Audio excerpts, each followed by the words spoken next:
পাহেলগাঁও কাণ্ডের পর জঙ্গিদের জবাব দেওয়া হবে বলে আগেই জানিয়েছিল ভারত। সেই হুঁশিয়ারির পর মঙ্গলবার মধ্যরাতে পাকিস্তানের 9টি জায়গায় আঘাত হানল ভারত। এই প্রত্যাঘাতের ফলে পাকিস্তানের একাধিক জঙ্গি ঘাঁটি ধ্বংস হয়েছে বলে খবর। ভারতের এই অভিযানের নাম দেওয়া হয়েছে অপারেশন সিঁদুর।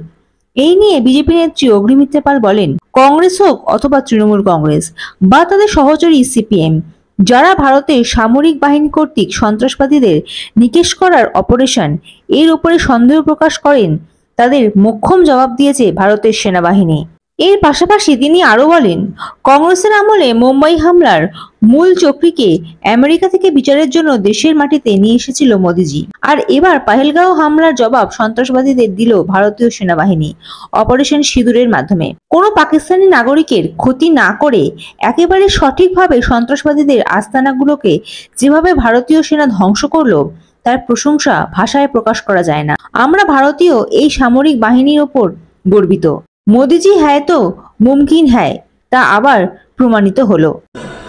এই যে রাহুল গান্ধী এত বড় বড় কথা বলেন, প্রিয়াঙ্কা গান্ধী, সোনিয়া গান্ধী, মনমোহন সিংজি, কংগ্রেস সরকার, India alliance partner Mamata Banerjee, বদলা কিন্তু সেদিন হয়নি। সেটার বদলাও মাননীয় প্রধানমন্ত্রী তাহাবুর রানা, যে মেন মাস্টার মাইন্ড, তাকে বাইরে থেকে তুলে নিয়ে এসে তার এখন বিচার হচ্ছে। এবং গতকাল যেটা হলো অপারেশন সিঁদুর, নামটাও শুনলাম মাননীয় প্রধানমন্ত্রী দিয়েছেন।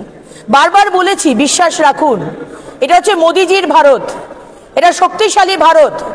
140 কোটি ভারতবাসী, সে হিন্দু হোক, মুসলমান হোক, খ্রিস্টান হোক, যেই হোক ধর্মের, তার উপর যদি নজর উঠিয়ে কুনজরে যদি দেখেন, তার বদলা কিভাবে নিতে হয় মাননীয় প্রধানমন্ত্রী সেটা কাল দেখিয়ে দিলেন। 25 জন হিন্দু মহিলার সিঁদুর মিটিয়ে দেওয়া হয়েছিল, তাই এই নাম দেওয়া হয়েছে অপারেশন সিঁদুর। এবং এটা যুদ্ধ নয়, আপনারা মনে করবেন না এটা যুদ্ধ। এটা দেখে দেখে 9টি জায়গায় জৈশ-এ মোহাম্মদ এবং আর যা যা টেররিস্ট অর্গানাইজেশন, যেখানে পাকিস্তান টেররিস্টদের দুধ কলা দিয়ে সাপ পোষে, সেই সব টেররিস্টদের শেষ করে দেওয়া হয়েছে। Bureau report, ND Bangla news. সবার আগে সব খবর, সঠিক খবর পেতে ফেসবুক পেজটি ফলো করে এবং ইউটিউব চ্যানেলটি সাবস্ক্রাইব করে রাখুন আর শেয়ার করতে ভুলবেন না।